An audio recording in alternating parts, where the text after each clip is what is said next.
$1000 টাকা দিবি কেন? যা কইছি তাই দিবি, খালি নির্বাচনটা হোক, পরে তোরে মাইরা ফেলামু। মোবাইলে বস্তির এক বাসিন্দাকে এভাবেই গালিগালাজ সহ হুমকির অভিযোগ উঠেছে রূপনগর থানা স্বেচ্ছাসেবক দলের নবনির্বাচিত কমিটির যুগ্ম আহ্বায়ক ও ৬ নম্বর ওয়ার্ড স্বেচ্ছাসেবক দলের সভাপতি হারুনুর রশিদের বিরুদ্ধে। ২ নভেম্বর হারুন ও বস্তির এক বাসিন্দার অডিও রেকর্ড ফেসবুকে ছড়িয়ে পড়লে মুহূর্তেই তা ভাইরাল হয়।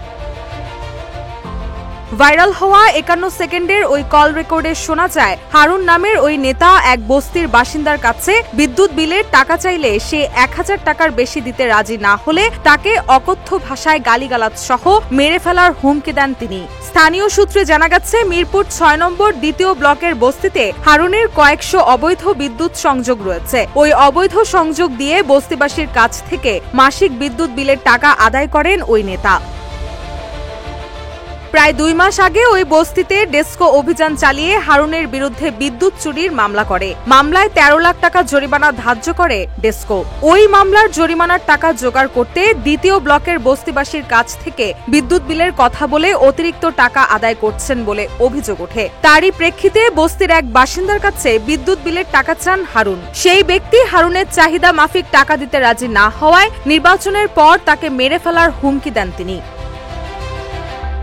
এ ব্যাপারে জানতে চাইলে স্বেচ্ছাসেবক দল নেতা হারুন বলেন, আমি বস্তিতে বিদ্যুতের সংযোগ দিয়ে ১৩ লাখ টাকার মামলা খাইছি। আমি রাগের মাথায় কথাগুলো বলছি। ওরা যদি টাকা ঠিকমতো না দেয় তাহলে আমি কি গায়ের রক্ত বেচে বিদ্যুতের লাইন চালাবো? এ বিষয়ে রূপনগর থানা স্বেচ্ছাসেবক দলের সদস্য সচিব সাজেদুল আলম টুটুল বলেন, অডিওটা আমিও শুনেছি। তার অপকর্মের দায় সংগঠন নিবে না। এখানে আমাদের অভিভাবক আমিনুল হক ভাই আছেন, তিনি যা সিদ্ধান্ত নেবেন তাই হবে।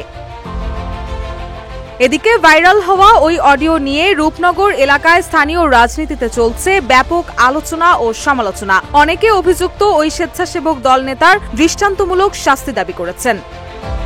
রুশা সুর, নিউজ ডেস্ক, ইত্তেফাক।